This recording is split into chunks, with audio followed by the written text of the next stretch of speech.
Le livre de Daniel est une méditation spirituelle. Il annonce le royaume, la venue du royaume de Dieu au terme de l'histoire, le royaume éternel de Dieu. Le Messie est le Christ, le Fils de Dieu. Venant d'auprès de Dieu, il est le roi, ce roi que nous avons contemplé, célébré hier, roi de l'univers. Ensemble à notre évêque, Monseigneur Sylvain Bataille, qui est parti pour Bourges. Peut-être que certains d'entre vous étaient dans cette très belle messe à la cathédrale. Prions bien pour lui, pour le remercier de tout ce qu'il nous a apporté.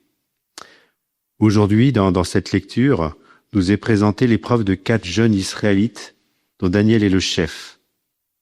Malgré l'ordre reçu, ils s'abstiennent des mains interdites par la loi, et le Seigneur leur donne beauté, force, science, intelligence. On va dire que tout ce que nous donnons à Dieu est source pour nous de grâce. Que nos remerciements attirent encore davantage cette grâce de Dieu, cet amour infini de Dieu sur nous.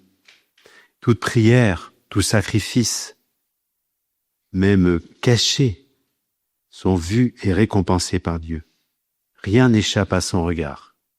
Ainsi Jésus voit cette pauvre veuve mettre 2 piécettes dans le tronc du temple, que d'autres le faisaient ostensiblement, surtout pour se faire remarquer.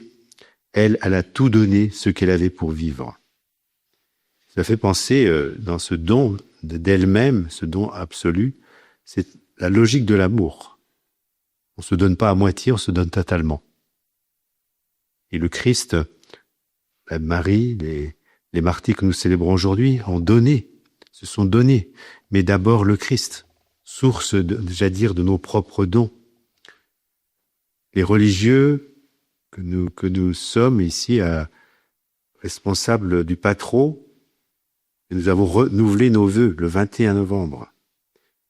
Il y a toujours ce risque de se donner dans l'élan de la jeunesse et puis ensuite de se reprendre, de reprendre ce que nous avons donné à Dieu.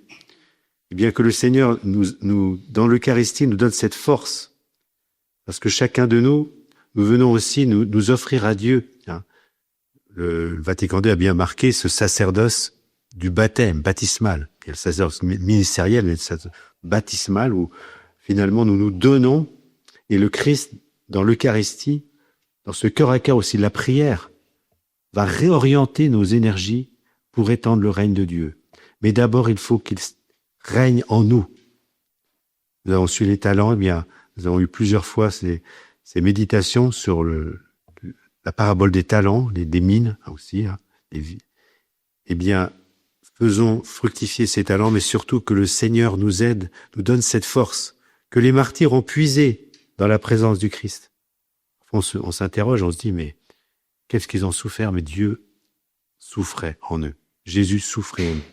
Que, à l'intercession de Marie, reine des martyrs, que nous nous orientons vers cette nouvelle année liturgique, commencée dimanche, puis en n'oubliant pas de prier pour le respect de la vie, puisque depuis 2010, Benoît XVI a instauré ces veillées de prière, des veillées de prière pour la vie naissante, mais aussi on peut prier pour la vie aussi au terme, puisqu'il y a le risque de la loi sur l'euthanasie, donc soyons des priants, et puis donnons-nous au Seigneur, parce que plus nous nous donnons, plus nous recevrons cette joie intérieure.